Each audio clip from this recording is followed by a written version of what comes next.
There's some people that like new concepts, that take risks, and there's people that don't.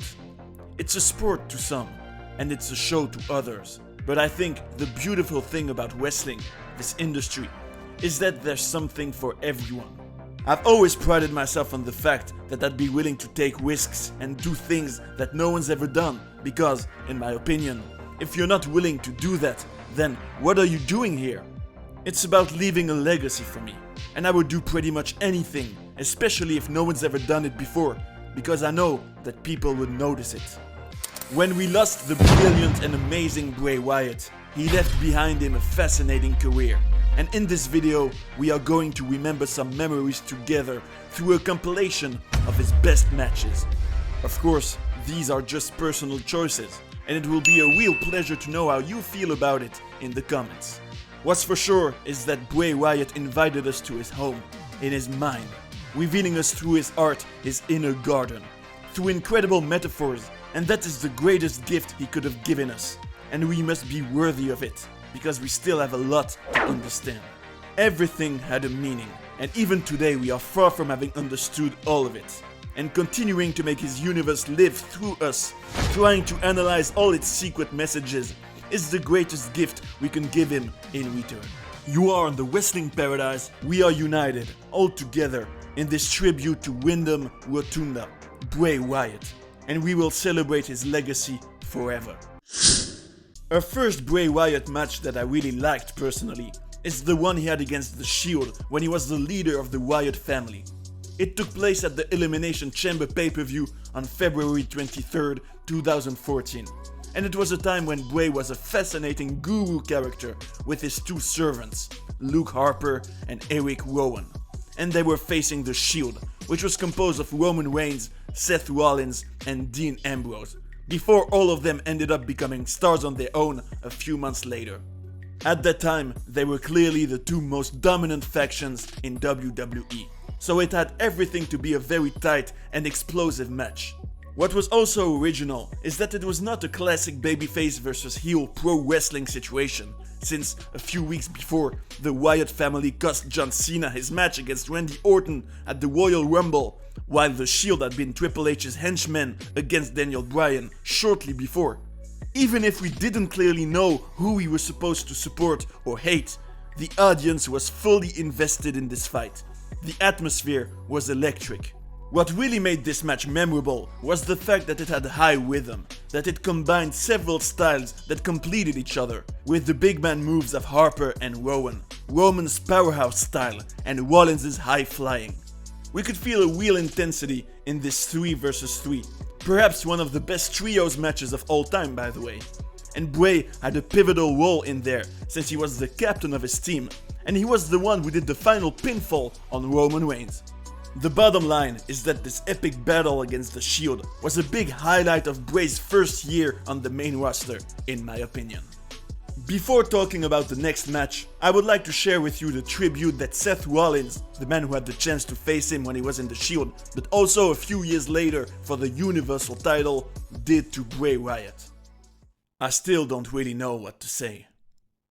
Wyndham was a unique cat. He was a simple, yet deeply complex individual, and I loved him. I loved working with him, but mostly I just loved being around him. He was always joyful. Just these eyes that drew you in, that smile, that laugh, and his presence just made you happy. We're all gonna miss that. I've been thinking mostly about his family, his kids. I just keep going back to the conversation I had with Wyndham on the phone when Brody passed a few years ago. I just had called him to check on him, see how he was doing. We talked, he was okay, I was okay, and neither of us were really okay. But I remember we ended the conversation with I love yous and goodbyes. And he said, and I remember this very specifically, "You just go hug on that baby girl," talking about my daughter. So I feel that that's what I should be doing. So Wyndham, I love you, man. I will miss you. We will all miss you. And I'll see you down the road.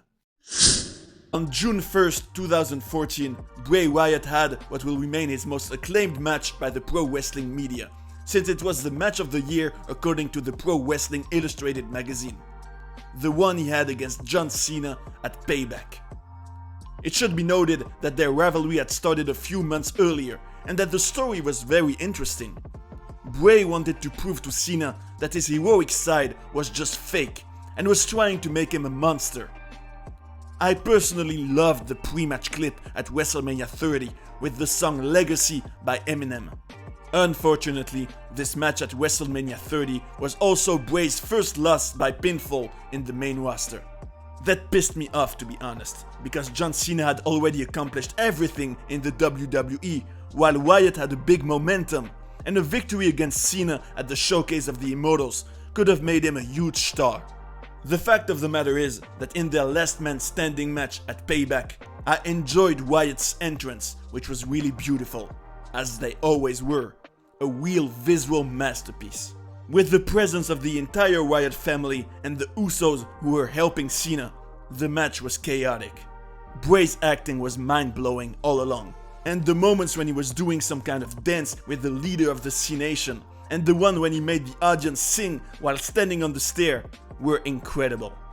The suplex on the table, the barricade spot, the use of chairs made this match brutal, and its ending was interesting and quite symbolic, since after having given his attitude adjustment to Bray that made him fall in a huge box, Cena was going to cover him with another box, which gave Wyatt no chance to get up. It was an amazing match, even if we can regret even more that John didn't let him win their rivalry in 2014, because without the shadow of a doubt, Bray had all the talent to be one of the new WWE main eventers at the time. Now, I would like to share the beautiful message that John Cena, his former rival, wrote for him. He said, "Devastated by the news of the passing of Wyndham Rotunda. My heart goes to the entire Rotunda family. Wyndham brought the best out of me in so many ways. I'm forever grateful for the moments we shared. A sad day for all those he reached around the world. Rest in peace." The Hell in a Cell match that Bray had against Roman Reigns in October 2015 was also one of his best in my eyes. It's a rivalry that started at the Money in the Bank pay-per-view a few months before, where Bray stopped Roman from getting the briefcase. And we learned later that in their storyline, Bray wanted to prevent Roman's success at all costs, saying the phrase, "anyone but you." It was a more personal angle in which we had never seen the big dog before, and this was one of Wyatt's big qualities throughout his career. He was able to explore a deeper side of his opponents, in particular by torturing them psychologically. For example, he put pictures of Roman and his daughter in a room. The match itself was intense, and they managed to make it violent despite the PG era limits by using tables, chairs, and candlesticks. Their chemistry and Bray's ability to make his rivalries interesting and psychological can make us regret even more that he never had his rematch for the Universal title that Roman took from him when he became the Tribal Chief in 2020. Before we continue, I'm going to share with you Mick Foley's nice tribute to Bray Wyatt, the man whom he borrowed his mandible claw finisher from when he was the Fiend. Rest in peace, Bray Wyatt. This is awful news. Just terribly sad for his family, friends, and fans. I thought so highly of Bray Wyatt, and was so flattered when he started using the mandible claw for his finisher. He was a true visionary, one of the most compelling presences that wrestling has ever seen.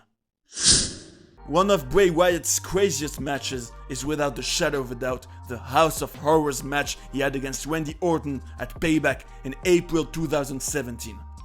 The story between the two men was exciting because Orton became Wyatt's servant at first when he saw he was not able to beat him, and then ended up turning on him and taking his WWE title at WrestleMania 33. This House of Horrors was much more than a simple wrestling match in my eyes, but a real horror movie that made us dive into the mysterious and fascinating world of Bray. After Randy Orton arrived in a limo, we saw a tractor that was driving by itself.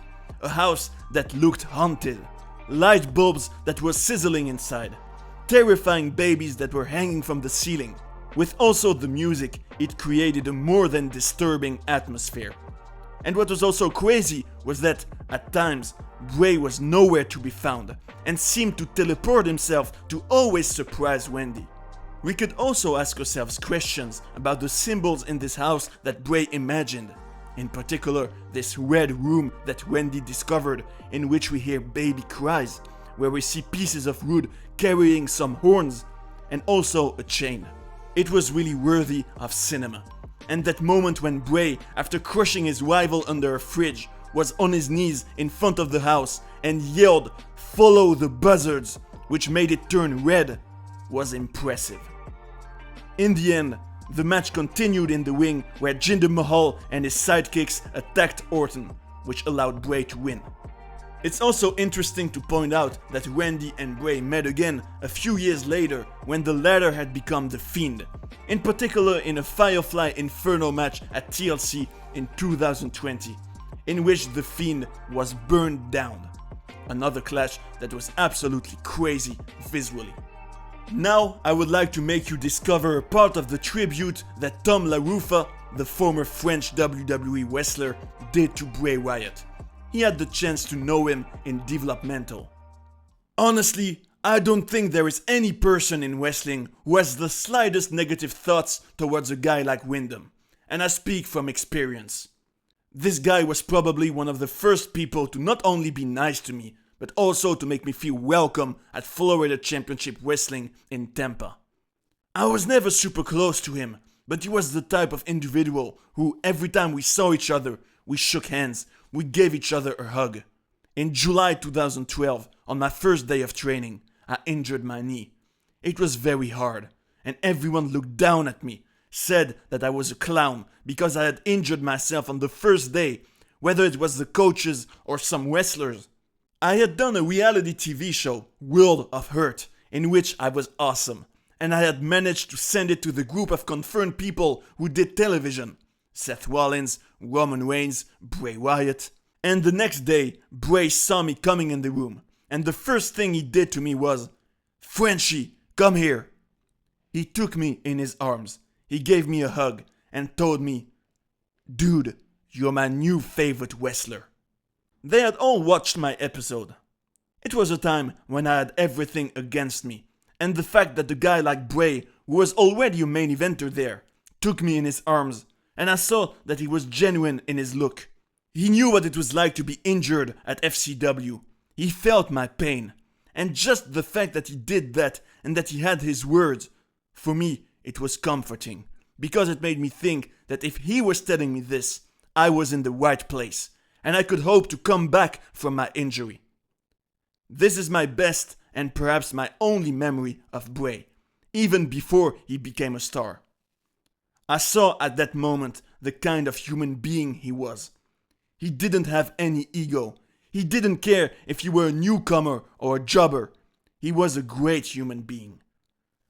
I don't think there's a single person who has a bad thing to say about this guy. I remember that one day he just had a daughter, almost 10 years ago, and he was going on the road with the Wyatt family. We were alone, him and I, in the toilet, and I said to him, "Congratulations on your daughter, and congratulations on finally being on the road, because you've deserved it for months." I told him, "Good things happen to good people." And he took me in his arms and thanked me. His passing unfortunately shows that sometimes the best leave before the others. Enjoy every moment, because you never know when it's going to stop. On March 19th, 2018, in the main event of Raw, Bray Wyatt once again was involved in a very original match. The Ultimate Deletion against Matt Hardy. It was a concept that Matt created when he was in TNA a few years earlier, which consisted of confronting him at his compound. Since November 2017, they had a rivalry that would eventually lead to them forming a team together. But first, that day, they had a match that really blew me away creatively. Their acting, the total reinvention of Matt Hardy in this woken version. The drone called Vanguard 1, which made its master appear as a hologram and which tried to attack Wyatt, including by setting off fireworks. The names of all the different places in the compound, in particular the Lake of Reincarnation. the music which adapted constantly to what was happening. All of that made it crazy and original.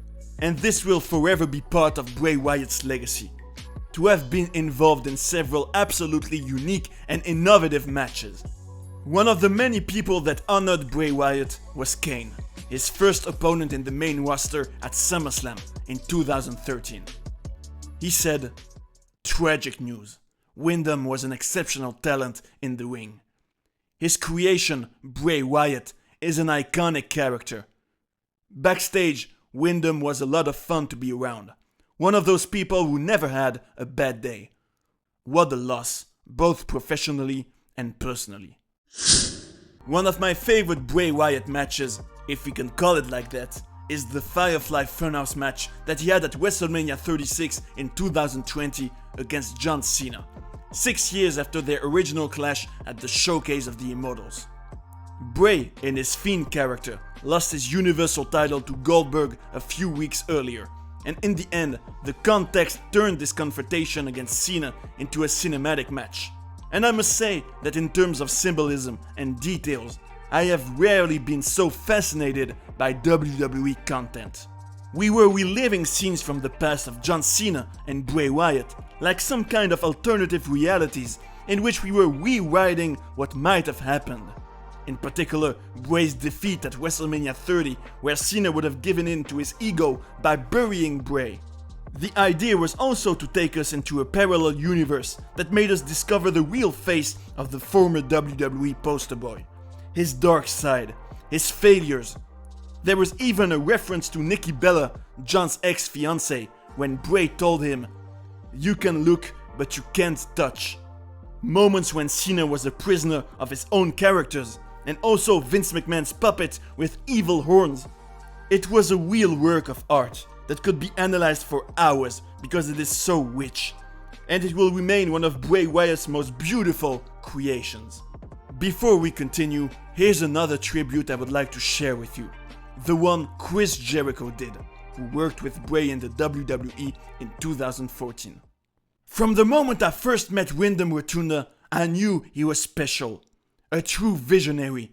His unique ideas spilled from a never-ending creative stream that went through his brain constantly.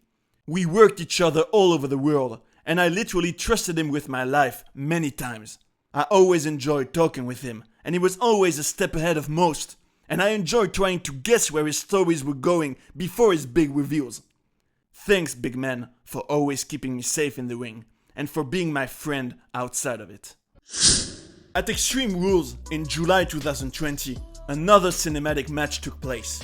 A Wyatt swamp fight between Bray and Braun Strowman, the Universal Champion at that time, and his former disciple at the time of the Wyatt family. Braun had already beaten Bray at Money in the Bank, but this time he would have to face his version of the Eater of Worlds. Once again, I felt like I was watching a real movie with a very special atmosphere, with a strong identity. There were some references to Strowman's past when he was still Bray's black sheep. By the way, at one point, he even finds himself facing this old version of himself. But also when he formed a mixed tag team with Alexa Bliss. We saw Wyatt telling Braun that he would be the one who would still be there for him when his moment of glory would end. And this whole universe was incredible visually, with also that moment with the snake. I would say that this is the kind of match that, of course, requires an open mind if you are a fan of more traditional matches, but you can clearly feel a real artistic approach, a desire to paint a living picture filled with references. It ended with the return of the Fiend, who came out of a water that had turned red, and personally, I was still amazed by all the hard and tremendous work behind this Wyatt swamp fight. Another person who did a nice tribute to Bray was The Rock. Their paths crossed in the ring at WrestleMania 32, and I would like to share with you what he said. "I'm heartbroken over the news of Bray Wyatt's passing. Always had tremendous respect and love for him and the Rotunda family. Loved his presence, promos, in-ring work, and connection with the WWE universe.